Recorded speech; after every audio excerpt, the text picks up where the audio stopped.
आत्मीय शिक्षक बंधू आणि भगिनींनो नमस्कार। मी माझ्या शैक्षणिक यूट्यूब चॅनलमध्ये आपल्या सर्वांचं सहर्ष स्वागत करतो। आजचा आपला व्हिडिओचा विषय हा शाळांच्या संदर्भात अत्यंत महत्त्वाचा असा आहे। विविध अधिकारी शाळांना भेटी देणार आहेत आणि त्या संदर्भातलं 4 फेब्रुवारी 2025 हे शिक्षण आयुक्तालयाचं महत्त्वाचं पत्र आहे। या पत्राचा विषय आहे गुणवत्तापूर्ण शिक्षणासाठी प्रभावी संनियंत्रण करण्याबाबत। नेमके कोणते अधिकारी कोणत्या शाळांना भेटी देणार आहे आणि या सगळ्या संदर्भात पहिला आढावा कधीपासून घेतला जाणार आहे, या संदर्भातली महत्त्वाची बातमी आज आपण या पत्राच्या माध्यमातून जाणून घेऊया। अशाच प्रकारच्या विविध शैक्षणिक बातम्या जाणून घेण्यासाठी माझ्या या यूट्यूब चॅनलला लाईक करा, सबस्क्राइब करा आणि शेअर करा अशी नम्र विनंती मी आपल्याला या व्हिडिओच्या माध्यमातून करतो आहे। आता आपण जाणून घेऊया या पत्राचा आशय काय आहे। तो संदर्भीय विषयान्वये आपणास सूचित करण्यात येते की राज्यातील शिक्षण विभागाच्या अखत्यारीत असलेल्या सर्व कार्यालय प्रमुख यांनी राज्यातील विभागाच्या संनियंत्रणामधील सर्व शाळा तसेच सर्व व्यवस्थापनाच्या व सर्व मंडळांच्या शाळा व क्षेत्रीय कार्यालय यांच्याकरिता खाली विस्तृत नमूद केल्यानुसार निर्धारित केलेल्या बाबींची पूर्तता पुढील 100 दिवसात प्रभावीपणे करणे अपेक्षित आहे। राज्यातील प्रत्येक मुलांच्या शिक्षण गुणवत्तापूर्ण व आनंददायी पद्धतीने होणे आवश्यक आहे। याकरिता राज्य शासनाच्या धोरणानुसार कृती कार्यक्रमाची जबाबदारी विविध घटकांवर देण्यात येत आहे। पुढील विवरण तक्त्यांमध्ये या कृती कार्यक्रमाची जबाबदारी पुढील प्रमाणे सोपविण्यात येत आहे। सदर सूचनांचं पालन योग्य पद्धतीने व्हावे, तात्काळ प्रभावाने अंमलबजावणी करणे अनिवार्य आहे।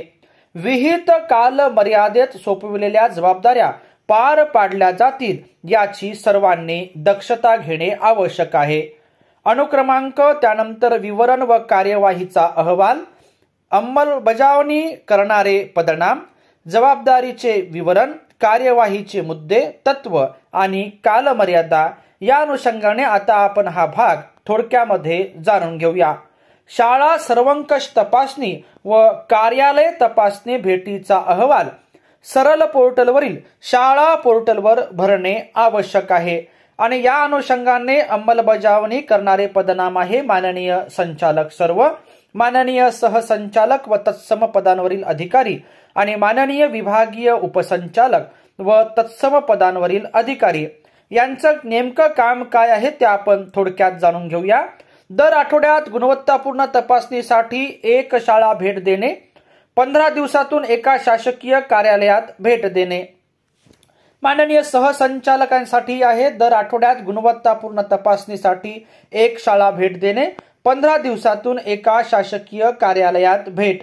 माननीय विभागीय शिक्षण उपसंचालकांसाठी आहे दर आठवड्यात गुणवत्तापूर्ण तपासणीसाठी एक शाळा भेट देणे व 15 दिवसातून एका शासकीय कार्यालयात भेट देणे। माननीय शिक्षणाधिकारी माध्यमिक आणि शिक्षण निरीक्षक यांच्यासाठी आहे दर आठवड्यातून 2 शाळा गुणवत्तापूर्ण तपासणी भेटी देणे। माननीय शिक्षणाधिकारी प्राथमिक दर आठवड्यातून गुणवत्तापूर्ण तपासणीसाठी 2 शाळा भेटी देणे। माननीय शिक्षणाधिकारी योजना यांच्यासाठी आहे दर आठवड्यातून गुणवत्तापूर्ण तपासणीसाठी 2 शाळांना भेटी देणे। पुढे आहे दर आठवड्यातून किमान 4 शाळा गुणवत्तापूर्ण तपासणीसाठी भेटी देणे। माननीय उपशिक्षणाधिकारी, गट शिक्षणाधिकारी आणि अधीक्षक। माननीय प्राचार्यांसाठी आहे दर आठवड्यातून गुणवत्तापूर्ण तपासणीसाठी 4 शाळा भेटी देणे।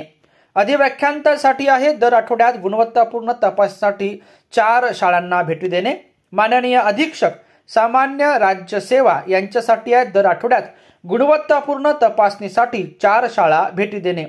विस्तार अधिकाऱ्यांसाठी आहे दर आठवड्यात गुणवत्तापूर्ण तपासणीसाठी 4 शाळांना भेटी देणे आणि केंद्र प्रमुखांसाठी आहे दर आठवड्यात गुणवत्तापूर्ण तपासणीसाठी 6 शाळा भेटी देणे।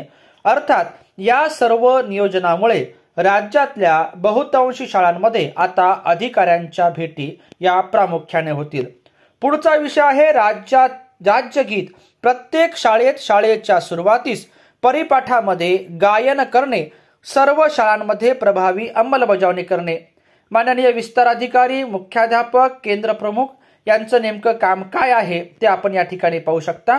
पुढचा विषय आहे मराठी भाषा सर्व शाळांमध्ये प्रभावी अंमलबजावणी करणे। मुख्याध्यापकांनी अंमलबजावणी करणे, पर्यवेक्षकी यंत्रणेने खातरजमा करावी। राज्यातील सर्व माध्यमांच्या व सर्व शिक्षण मंडळांच्या शाळांमध्ये मराठी भाषा विषय सक्तीचा करणे। विद्यार्थ्यांमध्ये उत्तम आरोग्य, व्यक्तिगत व सार्वजनिक स्वच्छतेबाबत सजगता निर्माण करणे। प्रत्येक मुलांमध्ये याबाबत संवेदना, दक्षता घेण्याकरिता तयारी करणे। आरोग्य तपासणी प्रथमोपचाराचं अंतिम उपचारापर्यंत, तसंच व्यक्तिगत व सार्वजनिक स्वच्छता, शाळा अंतर्बाह्य परिसर स्वच्छता, पिण्याचे पाणी, स्वच्छता गृह यावर भर देणे। पाचवा महत्त्वाचा मुद्दा आहे तो कॉपी मुक्त परीक्षा अभियानाच्या संदर्भात माननीय अध्यक्ष आणि सचिव तसेच सदस्य सचिव, माननीय शिक्षणाधिकारी यांच्या संदर्भात हा भाग आहे। सविस्तर आदेश निर्गमित करावेत, त्याची प्रभावी अंमलबजावणी करणे याकडे लक्ष देणे। माननीय शिक्षणाधिकारी माध्यमिक शिक्षण निरीक्षक यांनी विशेष प्रयत्न करणे। राष्ट्रीय शैक्षणिक धोरण NEP 2020 नुसार राज्यातील शाळांची संरचना 5+3+3+4 लागू करण्यासाठी राज्यातील सर्व शाळांचे छायाचित्रांसह जिओ टॅगिंग करणे। शिक्षण संचालक, प्राथमिक शिक्षण संचालनालय आणि Maharashtra remote sensing application centre यांच्या संदर्भातला विषय आहे राज्यातील सर्व शाळांचे जिओ टॅगिंग करणे। सर्व शाळा, अंगणवाडी केंद्र MRSAC द्वारे जिओ टॅगिंग करून छायाचित्रासह मॅप करणे। सर्व विद्यार्थ्यांच्या आधार क्रमांक वैधता तपासणी करणे। सर्व शालेय मुलांचे आधार वैधता तपासणे व त्या आधारे शासकीय योजनांचा लाभ देणे। राज्यातील सर्व 1.08 लाख शाळांमधील सर्व 2.09 कोटी विद्यार्थ्यांच्या आधार क्रमांकाची वैधता तपासणे आणि या अनुषंगाने कालावधी काय आहे तेही आपण या ठिकाणी पाहू शकता। उपरोक्त नमूद जबाबदाऱ्या व कार्यवाही विहित कालमर्यादेत करण्याची व्यवस्था आपल्या पातळीवर तातडीने करण्यात यावी। या अनुषंगाने आपण करीत असलेल्या कार्यवाहीचे अनुपालन व स्थितीचा पहिला आढावा दिनांक 10 फेब्रुवारी 2025 ला घेण्यात येणार आहे। तदनंतर दर 15 दिवसांनी आढावा होईल। अंतिम आढावा दिनांक 15 एप्रिल 2025 ला घेण्यात येईल। उपरोक्त सर्व जबाबदाऱ्या माहे एप्रिल 2025 दिनांक 15 पूर्वी पूर्ण करणे अपेक्षित आहे।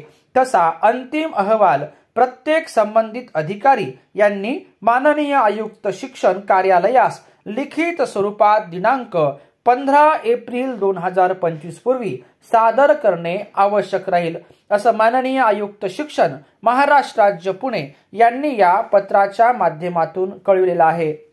शिक्षण विभागाच्या संदर्भात आणि विशेषतः शाळांच्या संदर्भात हे एक महत्त्वाचं पत्र आहे। सदर पत्र आपण जाणून घेतल्याबद्दल आपल्या सर्वांचेच मनापासून धन्यवाद।